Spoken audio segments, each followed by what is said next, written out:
live from Earth. It's Space Radio. This is Paul Sutter, and coming up, we're talking about nobody cares about Neptune, and now it's mad. And of course, taking listener questions about all things in the entire universe, because that's what this show is about. We record every Thursday at 4 p.m. Eastern, so you can leave a voicemail at spaceradioshow.com any day of the week, any time of day, and we will answer your question. Who's we? Because Greg's not answering questions, that's for sure. Just me. I am answering questions in every show. And in today's Blue Shift, I'll be talking about why I like to travel. But first, the news. Hello, space fans. Welcome to Space Radio. I'm Paul Sutter, astrophysicist at Ohio State. And for the next half hour, your agent to the stars. Got an exciting show for you today on Space Radio, where we talk about all things in this beautiful universe of ours. This show lives on listener questions. We record every Thursday at 4 p.m. Eastern here in Studio A of WCBE Radio Columbus. So leave a voicemail on our website. That's spaceradioshow.com. Light it up, get those calls in, and I will answer them. You can also follow along on our live streams with our space cadets watching live, tuning in from Virginia Beach, Virginia, UK, London, Gary, Indiana, Ashburton, New Zealand, Morgantown, West Virginia, Tucson, Arizona, Edmonton, California, Santa Cruz, California, and more around the world. That's right, they're watching live. For the links for YouTube and Twitch, go to spaceradioshow.com. Hey, it's the same website. How handy is that? Seriously, folks, I've only prepped 10 minutes of show material. Tops, not even that. And get those calls in.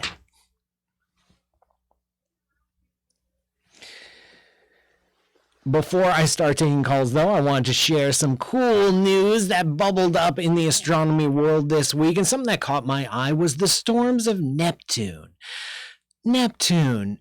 Why doesn't anybody care about Neptune?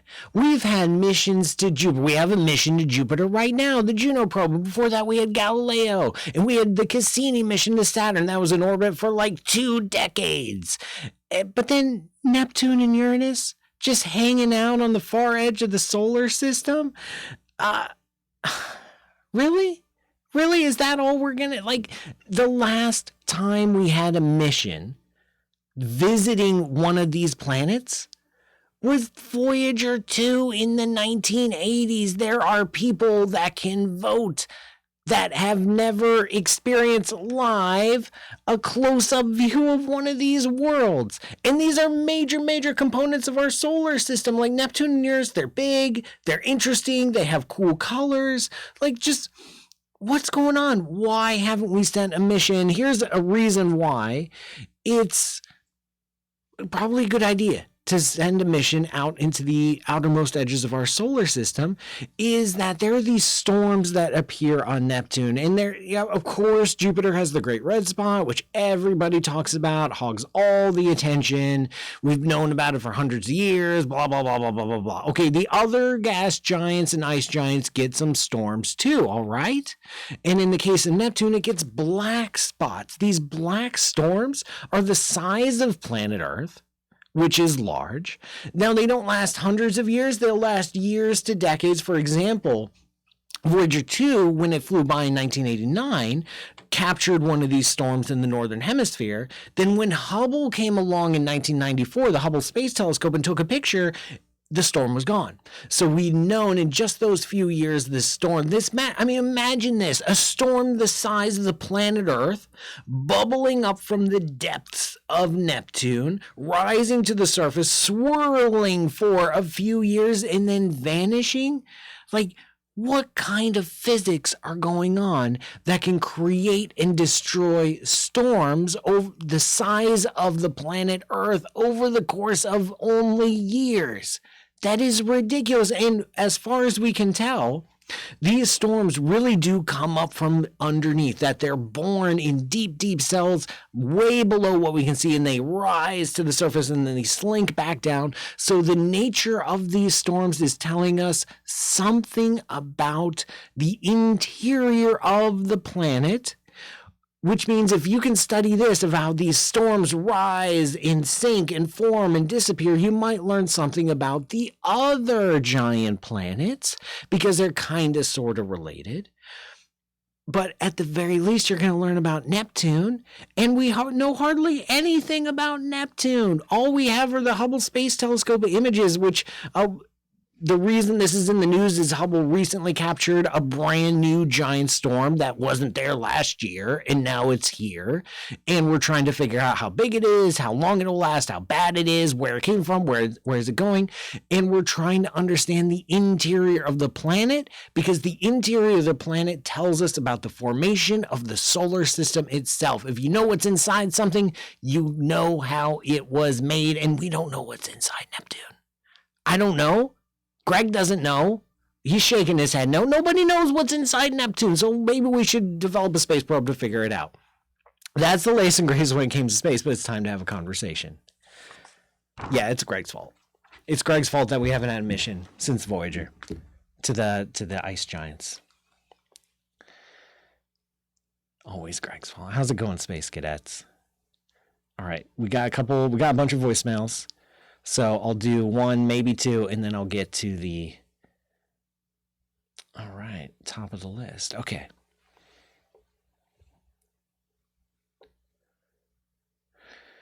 We've got a voicemail ready to go. And remember, you can leave your voicemail by going to spaceradioshow.com. So, Greg, are you ready to play the tape? Thumbs up. Hello, I'm Declan, and I would like to know if the Earth can go to the speed of light. Ooh, very good question, Declan. Very curious question. You're wondering if the Earth can go the speed of light. So unfortunately, there are not a lot of things in our universe can go the speed of light. Lots of things can go really, really fast. Don't get me wrong, but not a lot of things can go the speed of light. In order to go the speed of light, you have to have no mass, which means you have to weigh nothing at all. And there isn't a lot of stuff in the universe that weighs nothing at all. So one of the things that weighs nothing at all is light. How convenient is that? Light goes at the speed of light. How handy. Good naming system there, physicists. And other massless particles, other particles with no mass, with no weight, they are capable of going at the speed of light. But if you have just a tiny bit of mass, even just a tiny, tiny, tiny bit, you will never, ever, ever, ever reach the speed of light. And that's because the reason for this is because energy and mass are the same. Energy and mass are the same. Like if you think of running, like you have kinetic energy, this is the energy of you running, that's mass. That's the exact same thing as weight. Energy equals mass times the speed of light squared. E equals mc squared. This is Einstein's famous equation. It's telling us that energy is mass and mass is energy. So if you're trying to go faster, if you're running fast, you actually weigh more than if you're standing still. And the faster and faster you go, the more and more and more you weigh, the more massive you are. And as you try to get to the speed of light, the heavier and heavier and heavier you get. So you can get to like 99% the speed of light, 99.99999% the speed of light, 99.9999999% the speed of light. You can keep going closer and closer and closer and closer and closer, but you will never ever get to the speed of light, because the closer you get, the heavier you are and the harder it is to push to get you there. And so you will never quite reach it. And so that's a shame. So nothing that weighs anything can reach the speed of light. That includes you. I'm assuming you have mass, that you're not made of light. That includes me. That includes the planet Earth. Unfortunately, the planet Earth cannot go the speed of light. That said, the planet Earth is booking. The planet Earth is going really, really fast, and so are you along with it. The planet Earth is traveling at tens of thousands of miles per hour in orbit around the sun. Our whole solar system is in orbit around the center of the Milky Way galaxy at like 200 kilometers per second, which is fast. Our entire Milky Way galaxy is blasting through space. When you add everything up, it's something like 600 kilometers per second that we are moving through space. So every second, 600 kilometers, 600 kilometers, 600 kilometers. That's pretty fast. Not the speed of light, though. Not even close. But hey, we'll take what we can get because we're a giant planet. We got another question here lined up on voicemail from Penelope. Greg, play the tape. Dr. Paul, how does something come from nothing? How does something come from nothing? Well, I'm going to answer this two ways. One way is that energy is mass. So if I have a box full of energy, I can transform that energy into a mass. If I have a completely empty box, particles, massive particles can just bubble up inside the box, and it's totally cool. So in that sense, something can come from nothing. If you have an empty box, it turns out you can generate some particles out of it. And that's not really an issue in physics.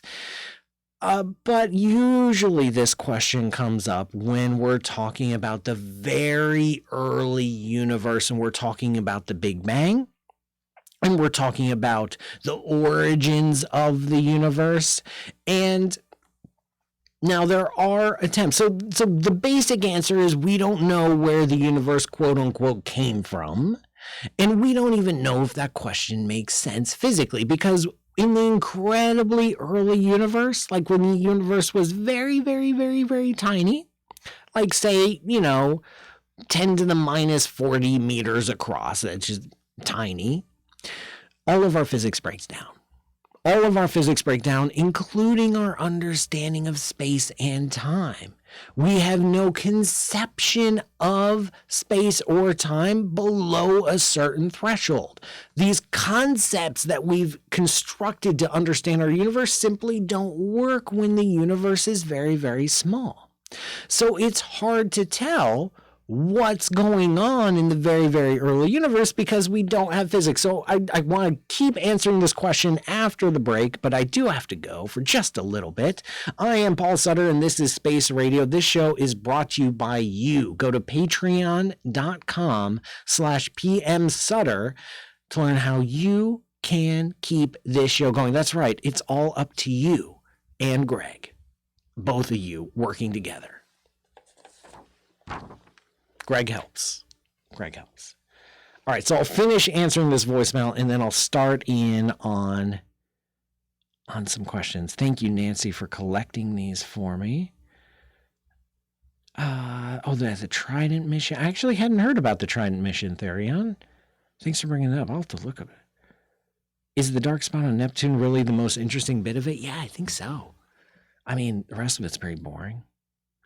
There we go. Root are blazars and quasars the same thing. Yeah, I'll answer that on the show. Neptune versus Uranus, which one wins? I'll answer that one from pure ostension. All right.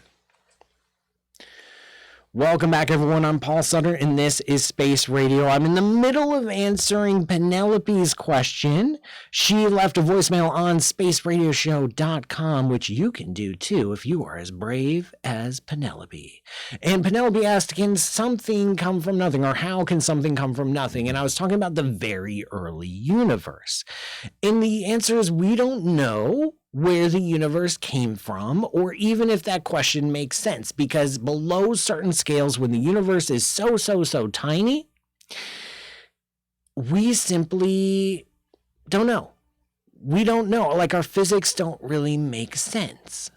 And so to say that the universe came from something or came from nothing, then we don't know. We don't have an answer to that. And we don't have an answer to that in physics or in science. You might have an answer to that in philosophy. You might have an answer to that in religion, and that's fine. I'm not going to argue with you, but I'm going to say in physics, in science, we do not have an answer to that question. And you know what? Science isn't going to have an answer to every question. That's all right.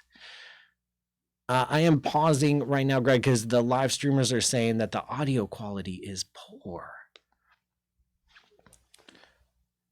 The audio quality is poor. It's sounding fine in my headset. Okay. It's sounding. Or you want to take me down a bit? In your headphones? Or headphones and okay. This one, and then I can bump it up there. Sorry, folks.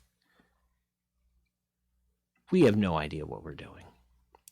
So you're bringing me down. You can keep coming down. It's not coming down. Are you even doing anything? Whoa, there I am. Now I'm just in right. Nah. I have no idea. Oh, no, now I sound a little bit. Now I sound better. Now I sound. Your mic down considerably. It's at about 25%, so if you want to bump it up. No, this sounds a lot better. Is that fine? This sounds a lot better. And other people are saying it's clipping. So I'll adjust it there. Because I got you way down. Audio's hot. Really? But some people are saying it's fine. That might work. Okay, people are liking this. People are liking this. All right. Sound is better now. Sorry about that, folks. Thanks, you guys. Man, we went through all those questions and the sound wasn't the greatest. Yeah, the microphone was just too hot, I think. Weird. I know. Even though I was like way back here. We're just too hot. We're just too hot, folks. Sorry. We're just super hot. All right, everyone's saying it's all better now. So whatever you do now, do it next time I'm back, which means you'll forget. Okay. So that's the best answer I can give you, Penelope, is that we just don't know, and that's okay. Now, we do have some Space Cadet questions lined up. On YouTube, we've got Root asking, are blazars and quasars the same thing? And the answer is, yeah, kind of, sort of, but also not. These objects were first discovered in the radio. When we started building radio telescopes, we saw these loud radio sources dotting the skies that were small and kind of point-like and very objecty, so they were called quasi-stellar objects because they were kind of sort of like stars, but they weren't. And so their quasi-stellar object is abbreviated quasars. And then after we did a few more observations, we found some really intense ones, like some ones that were blazingly bright, but they were also quasars, so we called those blazars. And then decades later, we figured out what's going on. What's going on is that these both belong to the same kind of thing called an active galactic nucleus, where you have a giant black hole at the center of a galaxy, and that black hole is feeding, material is falling into that black hole.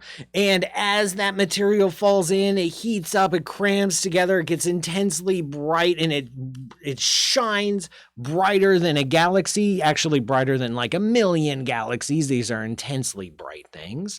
And they can spin off jets, these electric and magnetic fields that happen or that rise near the black hole can steer material around the black hole and send it shooting off into jets that are like tens of thousands of light years long. These are some of the most energetic events in the universe. They are by far the most powerful engines in the universe. They will run for like 1 million or 10 million years, and they will, like I said, they'll be brighter than like 1 million galaxies. So they are bright. Now, what's happening? So what's happening between a quasar and a blazar is our point of view. They're the exact same thing, but we just have a different viewpoint. Because these jets that are generated point in two very specific directions. They point up and they point down. So sometimes we can see these systems, these active galactic nuclei, from the side, and they have a certain brightness. And sometimes the jet is pointed straight at us like a giant searchlight blasting into our faces. And so it appears brighter, it has a few different characteristics, even though it's the exact same physical system. It's just a chance alignment with us of whether you get called a quasar or a blazar. Now, there are even other kinds like Seyfert galaxies and on and on and on and on. The general class is active galactic nucleus, and quasars were simply the first kind to be spotted, and then blazars were like the second or third kind to be spotted. And now this is called, I believe it's called like the unified model, where we understand that this is the same physical system, the same scenario every time, just different arrangements. Now we have another question right around the corner. We actually have tons of Space Cadet questions, which I love. Pure Ostension on YouTube is asking, Neptune versus Uranus, which one wins? Now, this is a very, very tough question because both Neptune and Uranus have some very cool things going for it, but and these are the two ice giants of the solar system. So they are not gas giants. The solar system only has two gas giants, Jupiter and Saturn. And Uranus and Neptune are classified differently because they have different formation histories. They're not made of primarily hydrogen and helium. They're made of other things mostly. And so they get called ice giants. And so of the two ice giants, Neptune versus Uranus, which one wins? I'm going to have to give the edge to Uranus. I think Uranus is better because it's tilted on its side, and that's just awesome. No, it's serious. This entire planet of Uranus, something happened to it billions of years ago, to this gas giant planet, that got it knocked over so that its north pole is facing the plane of our solar system. And so it goes around and around, and it's just messed up. And in its entire ring system is oriented perpendicular to the rest of the solar system. Its entire moon system is oriented perpendicular. Like the whole thing is on its side, which is just crazy, which is just awesome. I mean, Neptune has a lot of things going for it.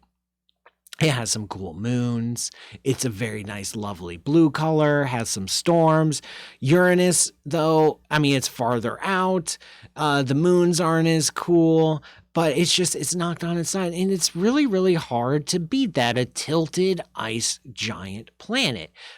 How is Neptune going to win? And that's why I'm very confident in saying that nobody cares about Neptune. That if we were to send a mission to the outer planets, these ice giant planets, we'd probably head for Uranus because it's just a tad more interesting than Neptune. And I'm very sorry to say that, Neptune, but that's just life. I mean, that's just how it is. Taking a little pause here because I've got time for one more question. Oh, where are we? Oh, magnetars. We'll do that. We'll do all these names. One last question before we go from the Space Cadets from Malwande Mabanti on YouTube asking, are magnetars real? Yeah, I mean, you get into the jargon zone of astronomy and physics, and you've got quasars and blazars and magnetars, and it's like all these things. And some of them sound legit and real, and some of them sound really, really weird and probably just made up. And in this case, in the case of magnetars are real.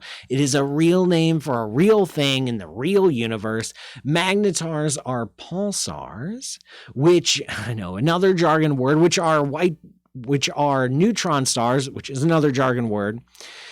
All you need to know about magnetars is that they are the leftover cores of giant stars that are spinning rapidly, faster than a kitchen blender, by the way, and have insanely strong magnetic fields. In fact, they have the strongest magnetic fields in the universe.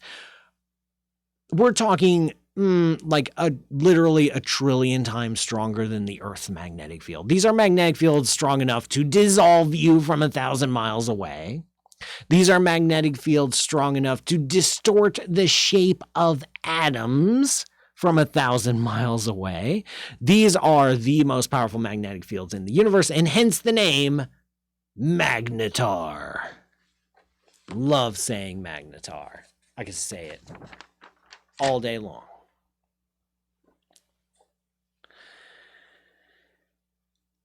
But now it's time for the blue shift. Oh, I forgot my closing. Sorry about that, Greg. You're actually gonna have to work a little bit. Thank you for all those amazing questions. We're almost out of time today on Space Radio, but before we go, it's time for the blue shift. There, you can handle that, right, Greg? A little slice? Okay. I'm Paul Sutter, and you're listening to Space Radio, and this is the Blue Shift, my opportunity to get a little bit closer to you. And that's right on YouTube. Pure Ostension is saying Magnetar is totally a superhero name. I don't know if it's superhero or super villain. Let the debate commence over on the Space Cadet live streams. But what I wanted to talk about is, yes, I have another Astro tour lined up. In October, we're going to Hawaii, and I want you to come to Hawaii with me. I'm leading the trip. It's 3 islands, and it's stargazing. We're going to Mauna Kea, and during the day, we're doing like volcanoes and food and having a great time in national parks. And then at night, we're doing stargazing. What a trip. It's in October. You need to sign up now. Go to astrotours.co. But I want to talk about why I do Astro tours. Because it's a lot of time investment, it's a lot of work, but it's also a lot of fun. And it's, for me, it's a really, really special way to connect people to science, because there's nothing like experiencing science. There's nothing like experiencing an incredibly dark sky. There's nothing like experiencing aurora borealis. There's nothing like experiencing an active volcano. Where we live in a beautiful world, in a beautiful universe, and you can actually experience it. You can get up close to it. You can see it with your own eyes, and we can talk about it. And so you get this multi-level experience of seeing things, appreciating things, and understanding things through the lens of science, which the lens of science is a very, very powerful way to understand the way that nature works. And so you can see, it's like, people often say like, science takes away the beauty of the rainbow. No. Science enhances the beauty of the rainbow. Where you can see a rainbow and you can appreciate that, yes, that's a very, very pretty rainbow, and I can sit here and enjoy it all day long. But if I understand the physics and the optics going on to create a rainbow, that's another level of appreciation. That's another level of beauty. That's depth to appreciation, not shallowness. It doesn't take away, it enhances, it grows. And so I do Astro tours because there's something about sitting underneath a very, very dark sky and talking about that sky together in that shared experience, in that environment. There's something magical about it. There's something special about it. There's something very powerful about it, which is why I enjoy it. And as you know, I love sharing what I know and what I love about the universe with you. And that's why I created Astro Tour. So our next one is to Hawaii. It's in October, but you need to sign up like right now, because the registration deadline is coming up very, very soon, by the end of April. So you need to sign up now. Just get your registration, and that's all it takes. That's astrotours.co. astrotours.co. And unfortunately, this broadcast is almost done. Thank you for joining me on this voyage of space radio. Once again, I'm Paul Sutter, and this show is brought to you by the Ohio State University Department of Astronomy. Learn more at astronomy.osu.edu. This show is also brought to you by you. Visit patreon.com/pmsutter to learn how you can contribute. Thanks to Greg Moebius for producing, Nancy Graziano for wrangling the Space Cadets, Dan Michalko for being awesome, and all the fine crew at WCBE Radio for making this show possible. We record every Thursday, 4 p.m. Eastern. You can leave a voicemail anytime, though, and you can watch the live streams with the other Space Cadets on YouTube and Twitch. Go to spaceradioshow.com for all those links.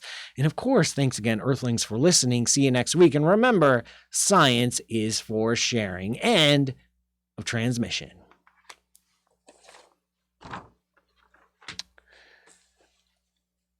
Thanks, Space Guys. Oh, Larry Beckham, weekly Space Hangout. No, I haven't been on Space Hangout for a while. My schedule has become very, very, very crazy. And so actually I'm taking a break from Space Radio for the next few months, for the rest of the season. Dr. Pamela Gay will be taking my place. And then when we start up next season in the fall, hopefully my life is a little bit more under control. And we can do Space Radio. Greg, do you want a dinosaur sticker? Yeah, you do. Come on over. So I still got these because I haven't been in studio a lot, as you've known. I do have to ask your Space Cadets if the voicemail was clipping. Well, folks, Greg wants to know if the voicemails from Declan and Penelope were clipping. They'll answer. Okay. It takes a few seconds. Yeah, what do you want? Do you want the volcano? Do you want the dinosaur lovers? This dude's right here. This is what Greg picked. Dinosaur stickers. He's cool. Yeah, he's pretty cool. He's pretty dope. I don't blame you. There you go, Greg. Thanks, Doc. I'll do the tree. Do they have palm trees in the Cretaceous? I don't think so. We'll just have to call it a friend. I don't know. You seem like you were there. You seem a little aged. A little bit. Yeah, I know. Fraser needs me on the Weekly Space Hangout. I was clipping. Just Paul. Just me. Okay. But it seems like the voicemails were doing all right. Okay, good. It was mine. Good to know. Thank you. Sorry, live streamers. Oh, people are saying yes, it sounded clipped.